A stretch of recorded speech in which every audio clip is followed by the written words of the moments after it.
The true meaning of the word sin. Welcome, everybody. Today I bring you good news, for the word sin and its meaning are not what you have been led to believe it to be. The darkness and its various institutions have worked very hard down through the centuries to separate you from the divine.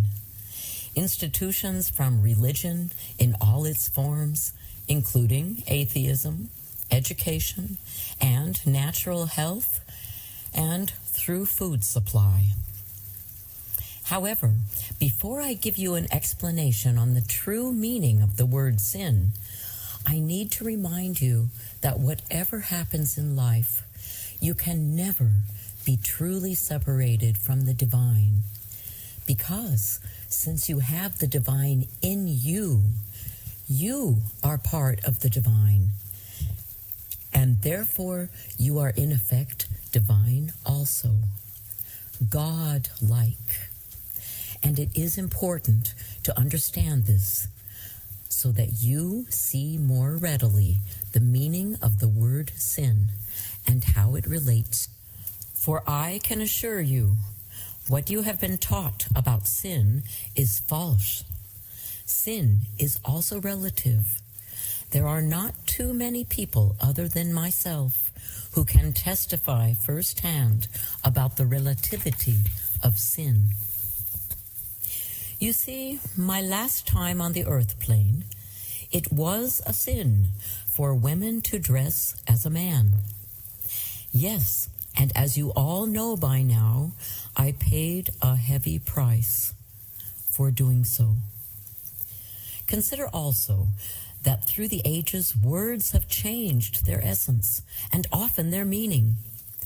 My sin, if we can call it that, was to cross-dress. I was not a cross-dresser, as is understood by today's understanding of the word. For me, it was merely practical.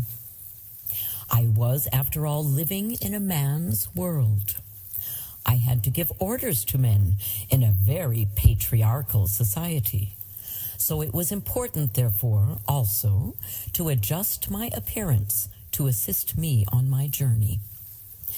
However, cross-dressing was indeed a sin and was not allowed. The military women of today wear men's army uniforms when in battle, and this is a completely different concept to simply cross-dressing. So now for the real meaning of the word sin. Firstly, I am pleased to say that there is no brimstone and fire waiting for you for your sins. The divine does not judge. The concept of sin has been corrupted by the darkness. When you fall out of alignment, you become indebted. You owe. You have to pay back. And this debit or payback is nothing more than restoring balance. But wait, indebted to whom? Not the divine, but to yourself. When you restore balance to yourself, you restore balance with the divine. This is why it was important for me to explain at the start of this message your role with the divine. And so my church would require that I confess to a priest my falling out of godliness, and balance is restored through a given set of prayers. This mediation through a priest also serves the darkness, as your mea culpa is no longer direct communication with the divine, which is from within, but through intercession. It does, in fact, in the greater scheme of things, cause separation from the divine, and therefore separation of the self. The two are one. The divine does not have the mentality that insists you approach him for forgiveness. You must first forgive yourself for your actions and then correct it with an equal or greater action. So, Jeanne, what about those who commit murder? How can they pay that debt back, even if they wanted to? Firstly, as with all things, they must forgive themselves.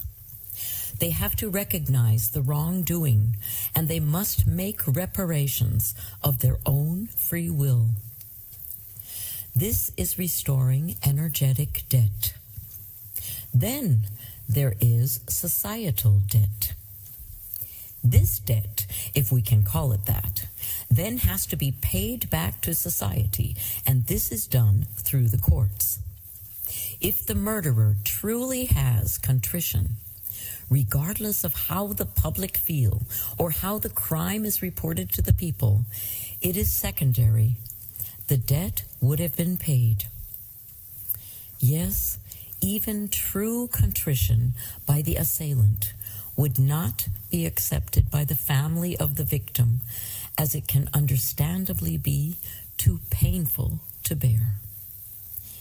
The question of what happens to a murderer when it is their time to go back home is a big question indeed, as there are so many variables, including pre-life agreements. There is no one-size-fits-all answer to this question. Let's take my life on the earth plane. Although I never once used my sword in anger, I was responsible for the deaths of many people, my enemies would say. Today I would be called a terrorist, and if caught, would be hung. So, to my followers, I was working with the divine. My cause was just, and the loss of life was a consequence of an occupying army. But to the English, I was in league with the devil, schismatic, conjurer, and inciter of war, responsible for the deaths of many, many souls. In the eyes of my enemy, I was hell-bound. I had, in their eyes, fallen out of godliness. I had a debt to pay, and I paid dearly for it. So, my brothers and sisters, please remove the word sin from your vocabulary, for it is merely moving or acting out of balance with divine order and can be easily remedied. Just look to be the best version of yourself you possibly can. You are not miserable sinners. You are susceptible to human frailties, for the most part, that's all. Nothing more and nothing less. Choose your words wisely. Take time to discover the true essence of words, and by doing so, change your vibration. With the divine being within you, you are therefore a divine being. And as a consequence, you are the truth, the way, and the light. How can it be any other way? All is well. You